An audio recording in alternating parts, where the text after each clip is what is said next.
हरे कृष्णा, राधे राधे। आप सभी का स्वागत है।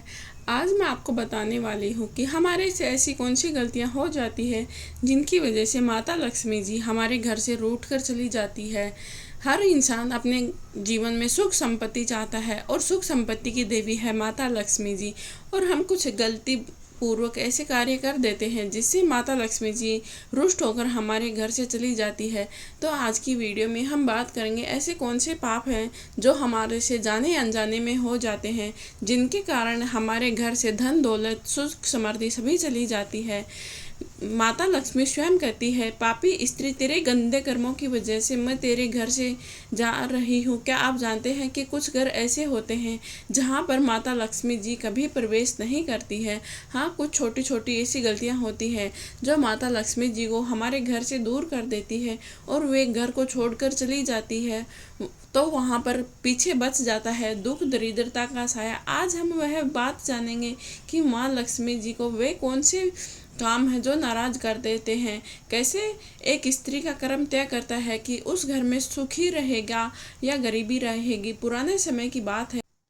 एक गांव में एक व्यापारी रहते थे जिनका नाम था गोपाल दास। गोपाल दास बहुत ही धनी था। उसकी पत्नी का नाम कमला देवी था और उनका पुत्र माधव देव और उनकी बहू सरिता, जो कि बहुत ही संस्कारी थी। सेठ गोपाल का घर नगर में सबसे सुंदर और संपन्न माना जाता था।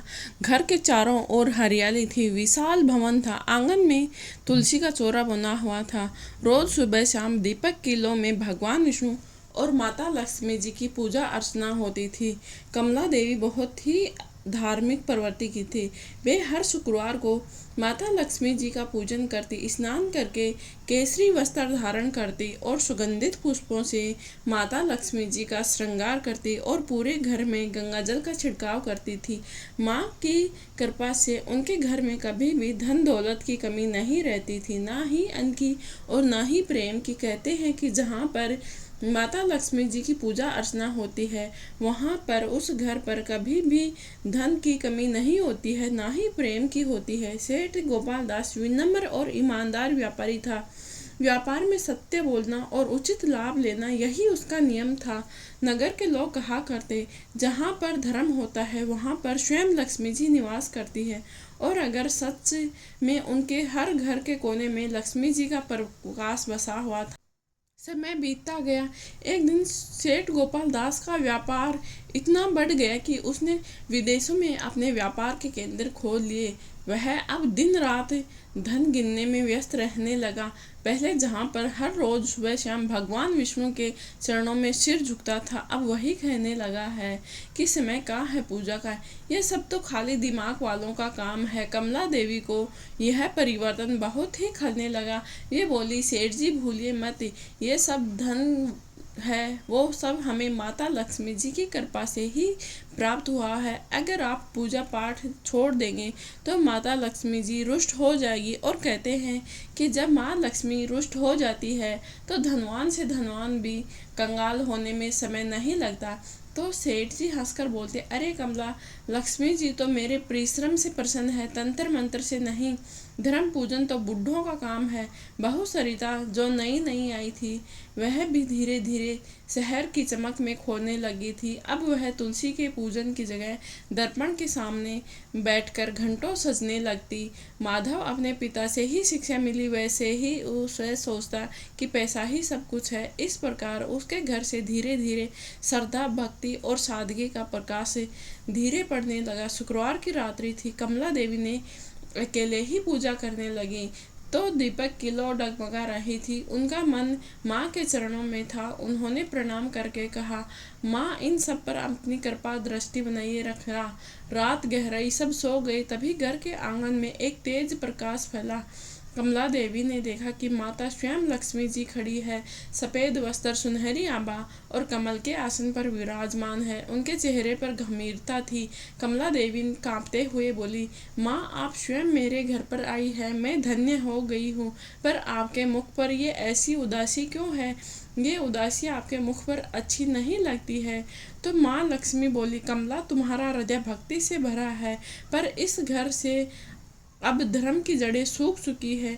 जहाँ असत्य का व्यापार, अहंकार का व्यवहार और तामसिक विचार बढ़ते हैं, वहाँ पर मैं अधिक समय तक नहीं रुकती।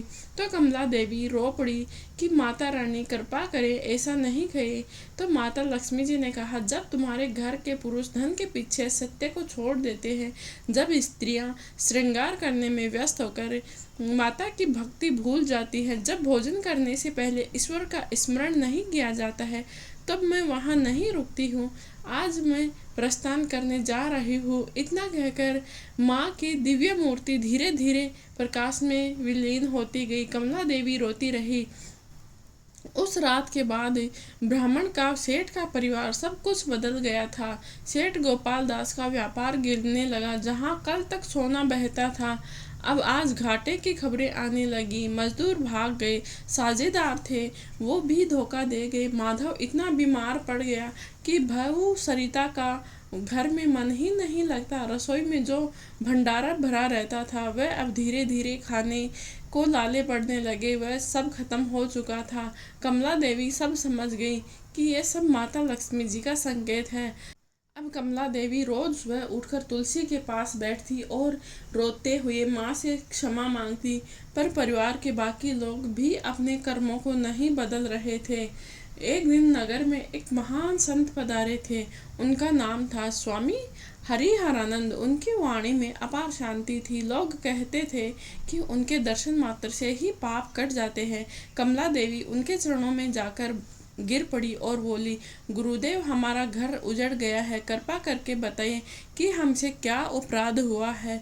तो संत मुस्कुराए और बोले, माँ, अपराध किसी एक का नहीं बल्कि पूरे घर के कर्मों का होता है।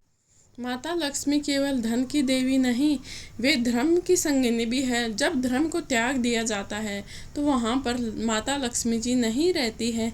जहाँ पर धर्म होता है, धर्म का साथ दिया जाता है, उसी घर में माँ लक्ष्मी रहती है। यदि तुम सब मिलकर पश्चाताप करो तो फिर माता आपके घर लौट आएंगी। संत ने एक व्रत बताया। 7 शुक्रवार तक पूरे परिवार को उपवास रखना होगा। शाम को गंगा जल से घर को शुद्ध करना, दीप प्रज्वलित कर श्री सूक्त का पाठ करना और दान देना। फिर सच्चे मन से माता लक्ष्मी जी से क्षमा मांगना। कमला देवी ने संत के वचनों को सिर माथे लगा लिया और उसने संत के बताए अनुसार ही वैसे ही किया। अगले ही दिन से पूरा घर बदल गया। सेठ गोपाल दास ने व्यापार से पहले सत्य की शपथ ली। माधव गरीबों को भोजन बांटना शुरू कर दिया। सरिता ने भी अपने श्रृंगार के स्नान पर अब पूजा का दीप जलाना शुरू कर दिया। शाम होते ही पूरे घर में गूंजने लगता, ओम जय लक्ष्मी माता, ओम महालक्ष्मी नमः। धीरे धीरे 7 शुक्रवार बीत गए। हर शुक्रवार को तुलसी के पास दीपक जलाया जाता, संत हरानंद के शब्द दोहराए जाते। फिर घर में शांति उतरने लगी। शुक्रवार को 7वें शुक्रवार की रात्रि थी। संपूर्ण परिवार दीपक के सामने बैठा हुआ था। अचानक आंगन में वही दिव्य प्रकाश फैल गया। कमला देवी ने देखा कि माँ लक्ष्मी उसी कमल पर विराजमान है, पर इस पर उसके मुख पर सौम्यता और मुस्कान थी। माता लक्ष्मी जी बहुत ही प्रसन्न लग रही थी। माँ बोली, देखा कमला, जब मनुष्यों का कर्म शुद्ध हो जाता है, जब उनके हृदय में पश्चाताप और सेवा का भाव आता है, तब मैं लौटकर आ जाती हूँ। मैं वहाँ कभी नहीं रहती हूँ जिस घर में पाप अहंकार होता है और जहाँ पर सत्य भक्ति नहीं होता है। और माता लक्ष्मी ने कहा कि जिस घर में भक्ति और सत्य है, उस घर में मैं सदा के लिए निवास करती हूँ, उस घर को छोड़कर नहीं जाती हूँ। सेठ गोपाल दास, कमला, माधव, सरिता सभी ने धरती पर सिर झुका दिया। उनकी आंखों से आंसू बह रहे थे। माता लक्ष्मी जी ने आशीर्वाद दिया और कहा, याद रखो, धर्म के बिना धन अधूरा है। धर्म को नहीं भूलना चाहिए, सच्चाई को नहीं छोड़ना चाहिए। हर शुक्रवार को मेरे नाम का दीपक जलाते रहो। इतना कहकर माता का स्वर गूंज उठा, जय माता लक्ष्मी, जय महालक्ष्मी। और दिव्य प्रकाश धीरे धीरे शांत होने लगा। उस दिन के बाद सेठ गोपाल दास के घर में फिर से खुशियों ने दस्तक दे दी थी। उसका व्यापार फिर से पंख लगा के दौड़ने लगा था। अब उसमें लोभ लालच नहीं था, बचा था तो केवल सेवा का भाव बचा था। शुक्रवार की रात को कमला देवी महिलाओं के साथ माता लक्ष्मी जी का पूजन करती। सरिता गरीब महिलाओं को वस्त्र देती। माधव अनाथ बच्चों के लिए विद्यालय खुलवाता। नगर में कहा जाने लगा, जहाँ पर धर्म होता है वहाँ पर ही माता लक्ष्मी जी का निवास होता है। मित्रों, यह कथा केवल गोपाल के घर की नहीं है, यह हर उस घर की है जहाँ पर धर्म का दीप बुझने लगता है और लालच की आंधी मंगाने लगती है। माँ लक्ष्मी जी कहती है कि मैं उस घर में कभी नहीं रहती जहाँ पर छल, झूठ, क्रोध या आलस्य रहता है। मैं वहाँ पर रहती हूँ जहाँ पर मेहनत, सच्चाई, सेवा और भक्ति भाव का संगम होता है। तो आइए हम सब मिलकर संकल्प लेते हैं कि हर शुक्रवार को एक दीपक अवश्य जलाएं और सच्चे मन से माता लक्ष्मी जी की पूजा आराधना करें। फिर माँ लक्ष्मी उस घर से कभी नहीं जाती है जहाँ पर माता लक्ष्मी जी की पूजा अर्चना की जाती है। माता लक्ष्मी बहुत ही करुणामयी है, थोड़ी सी भक्ति से भी वो बहुत ही जल्दी प्रसन्न हो जाती है। उस दिन के बाद कमला देवी हर रोज सुबह उठकर स्नान आदि करके स्वच्छ कपड़े धारण करती और स्वच्छ कपड़े धारण करते ही भगवान सूर्य को जल अर्घ्य देकर माता तुलसी जी की पूजा करती। इसी के साथ रोज कमला देवी की शुरुआत होती थी। धीरे धीरे उसके घर में सुख, समृद्धि, शांति का वास होने लगा। माता लक्ष्मी जी की कृपा उनके घर पर फिर से बनने लगी। फिर से उनका व्यापार और धन की वृद्धि हो गई। उनका यश पूरे लोक में फैलने लगा। धीरे धीरे कमला देवी भी धार्मिक कार्यों में संलग्न होती गई और गरीबों का दान देना, अनाथ कन्याओं का विवाह कराना, बावड़ी बनवाना, प्यासों को पानी पिलाना, यही उनके जीवन का लक्ष्य था। वे धीरे धीरे करके सभी लोग कमला देवी का साथ देने लगे। वे भी गरीबों की सहायता करते। गांव के अनाथ हो, दुखी हो या अबला नारी हो, उनके सबकी सहायता करना ही कमला देवी के जीवन का लक्ष्य बन गया था। वे किसी को भी दुख में नहीं देख सकती थी।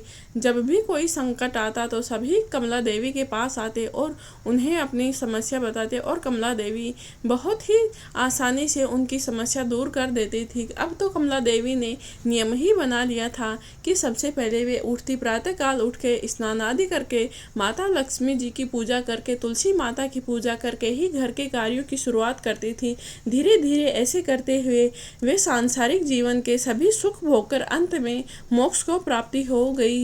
माता लक्ष्मी जी ने स्वयं कहा है कि मैं ऐसे घर में निवास करना चाहूँगी जिस घर में आपसी प्रेम हो, सहमति हो, एक दूसरे का साथ हो। ऐसे घर में रहना ही मैं पसंद करती हूँ जहाँ पर साफ सफाई हो। ऐसे घर में ही मेरा निवास होता है। इसके विपरीत माता लक्ष्मी जी ने कहा है, ऐसे घर जहाँ पर द्वेष रहता हो, जिस घर के लोगों में आपसी ईर्ष्या हो, ऐसे घर में मैं नहीं रुकना चाहूँगी।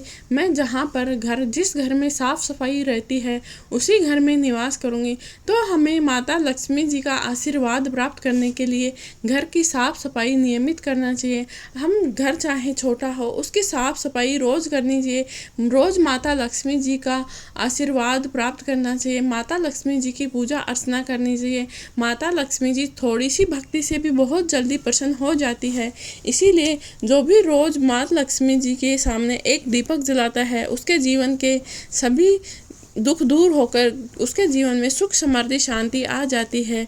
माता लक्ष्मी जी की कृपा से उसके घर में इतनी धन दौलत आती है कि उसकी सातों पुश्तें बैठी बैठी खा सकती है। जिस घर पे माता लक्ष्मी जी की कृपा हो जाती है उस घर में किसी की कमी नहीं रहती है, वो घर स्वर्ग बन जाता है। तो अपने घर को स्वर्ग बनाने के लिए हमें उसकी साफ़ सफाई पर ध्यान देना चाहिए। हमें एक दूसरे में सौहार्द, प्रेम भाव रखना चाहिए। अपने घर के सभी सदस्यों को एक दूसरे के साथ मिलजुल कर रहना चाहिए, तभी हमारे जीवन में प्रेम, समृद्धि और सुख शांति आती है। इसी प्रकार जिस घर में हमेशा जुए लत लगती रहती है या एक दूसरे से लड़ाई झगड़े होते रहते हैं, ऐसे घरों में माता लक्ष्मी जी नहीं रहती है।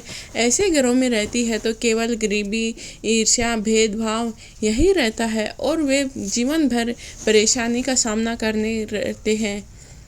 तो माता लक्ष्मी जी की कृपा प्राप्त करने के लिए हमें झूठ नहीं बोलना चाहिए, हमें हमेशा सत्य का साथ देना चाहिए और हमारे घर में जितने भी सदस्य हैं उन सभी से आपसी प्रेम साथ रहना चाहिए। जिस घर के लोगों में आपस में प्रेम सौहार्द रहता है वहाँ पर माता लक्ष्मी जी की कृपा सदा के लिए बनी रहती है और जिस घर में माता लक्ष्मी जी का आशीर्वाद बन जाता है तो और किसी चीज़ की आवश्यकता नहीं पड़ती है। तो अगर आपको यह जानकारी अच्छी लगी है तो वीडियो को लाइक शेयर ज़रूर करें और कमेंट बॉक्स में जय माता लक्ष्मी अवश्य लिखें।